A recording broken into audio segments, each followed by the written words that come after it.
విద్యా వినయ సంపన్నం వీతరాగం వివేకినం వందే వేదాంత తత్వజ్ఞం విధుశేఖర భారతీం శారదా శరదాంభోజ వదనావదనాంబుజే సర్వదా సర్వదాస్మాకం సన్నిధిం సన్నిధిం క్రియాత్. సభాకల్పతరం వందే. ఇవాళ ఎన్నో జన్మల సుకృతం ఉంటే తప్ప ఎలాంటి ప్రదేశానికి వెళ్ళలేమో అలాంటి మహత్తరమైనటువంటి ప్రదేశానికి వచ్చాము. ఇది చాలా మహాభాగ్యంతో కూడినటువంటి విషయం. ఎందుకు అంటే రావడమే ఏదో అద్భుతమైనటువంటి ఒక వానప్రస్థాశ్రమంలో యోగస్థలము ఉండేటటువంటి చక్కటి వృక్ష సంపదతో నిండి ఉన్నటువంటి మహత్తరమైన ప్రదేశంలోకి రావడం. విభిన్నమైనటువంటి వృక్షజాతులు, విభిన్నమైనటువంటి జీవజాతులు ఈ ప్రదేశంలో చుట్టూతా నివసిస్తూ ఉన్నాయి. ఇలాంటి ప్రదేశంలో లోపలికి రాగానే ఒక రమణీయమైనటువంటి స్థితి. ఎలాంటి వాళ్ళకైనా మనస్సులో ఆ కాంక్రీట్ జంగల్స్ నుంచి వదిలిపెట్టి వస్తే ఉత్తేజితమైనట్టు ఉంటుంది. అక్కడి నుంచి అడుగుపెట్టి కొంచెం ముందరికి రాగానే మొట్టమొదట చక్కగా దక్షిణామూర్తి వారు, సీతారామచంద్ర స్వామి వారు, ఆ గణపతి తత్వం అంతా కూడా చాలా విశేషమైనటువంటి దర్శనం. అది చేసుకొని పక్కనే కిచెన్. ప్రపంచంలో ప్రతి ఉపాధికి ఆకలి ఉంటుంది. ఆ తిన్నటువంటి ఆకలిని, ఆ తిన్నటువంటి అన్నాన్ని మనకి జీర్ణం చేసేటటువంటిది మన బుద్ధో మన మనస్సో కాదు, మహత్తరమైనటువంటి పరాశక్తి. ఆ శక్తి వల్లే మనం తిన్నటువంటి అన్నము మన కడుపులో కూడా అరగడం జరుగుతుంది. అందుకని అన్నాన్ని పరబ్రహ్మస్వరూపము అంటారు.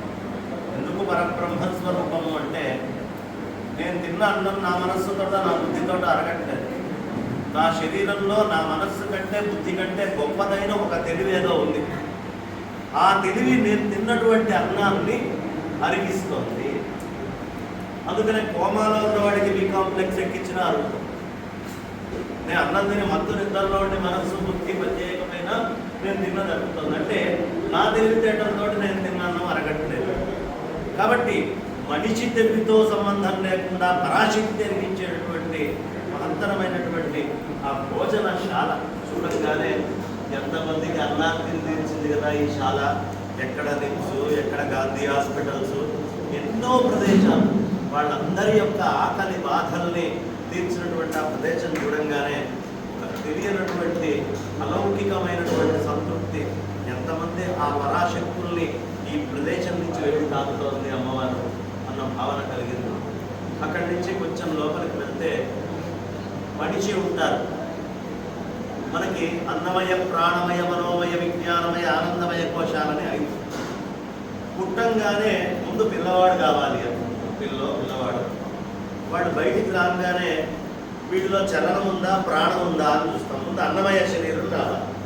వచ్చాక ప్రాణం ఉందా లేదా అంటే కొంచెం కొట్టుకుంటుందంటే నాడి ప్రాణం ఉంది, కొంచెం తృప్తి చెందుతాం.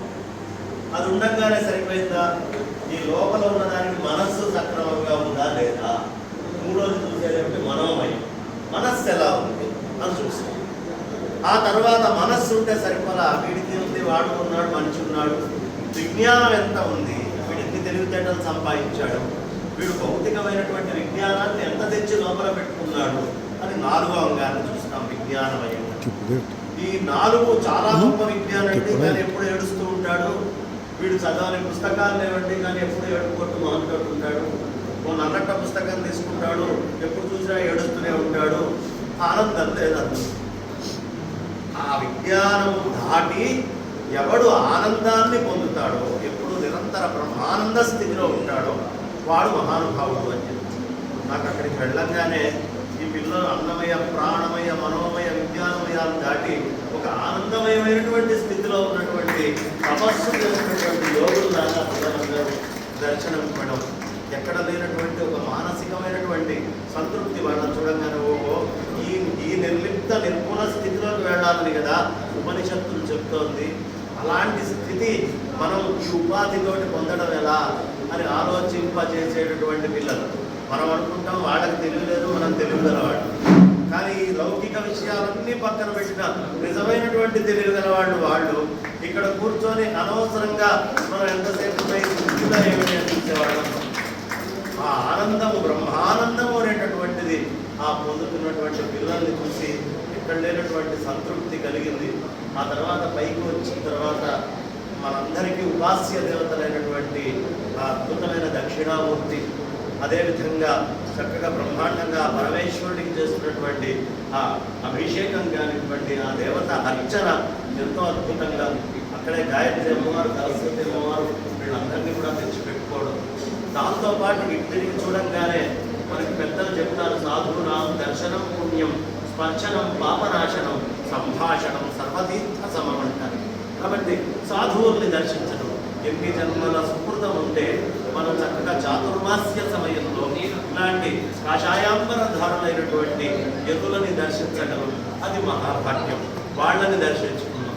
అది అయిపోయి ఇలా కూర్చోగానే ఏ వీణ శారదా అమ్మవారి చేతిలో ఉండి, అది అమ్మవారి చేతిలో ఉన్నట్టు ఉంటుంది, కానీ నా 7 చక్రాలకి గుర్త అన్నట్టుగా 7 అద్భుతమైనటువంటి తారలు ఉంటాయి. దాంట్లో 4 సుస్పష్టంగా బయటికి చేరుతాయి, పక్కన సాపాస అని చెప్పేవి 3 ఉంటాయి.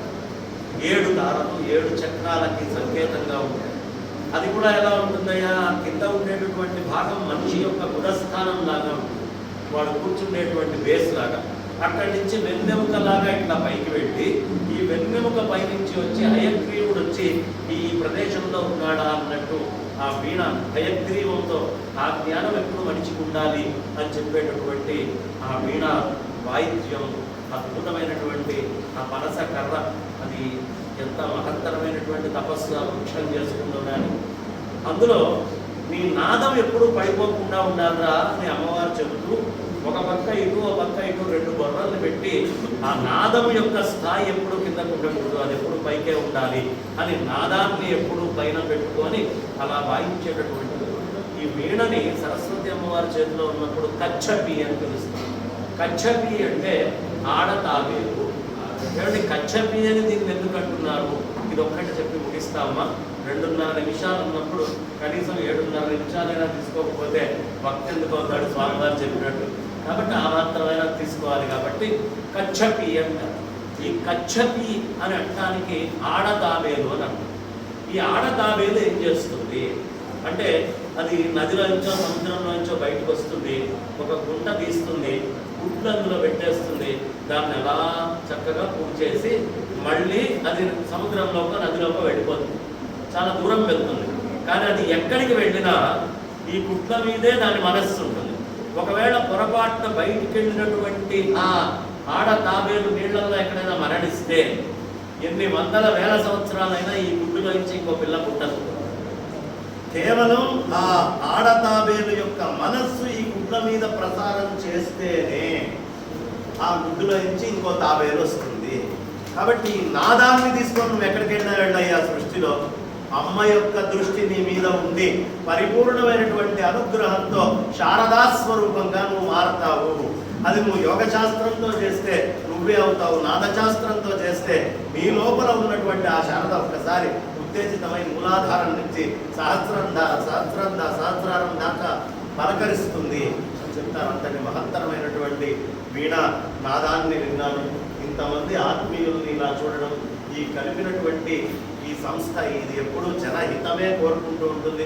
ఇలా జనహితాన్ని కోరుకునేటటువంటి సంస్థ చాలా కాలము ఆచంద్రార్కము కూడా ఇలాంటి సంస్థ వర్ధిల్లాలి అని మనస్ఫూర్తిగా నేను కోరుకుంటూ, అనంత శ్రీ విభూషితులు శ్రీ శ్రీ శ్రీ భారతీ తీర్థ మహాస్వామి చరణులు, శ్రీ శ్రీ శ్రీ విశేఖర భారతి మహాస్వామి చరణులు, శ్రీ ఆదిశంకర భగవత్పాదాచార్య వారి యొక్క సంపూర్ణ ఆశీస్సులు మనందరి మీద ఉండాలి అని కోరుకుంటూ నా వాడికి విరామాన్ని ఇస్తున్నాను.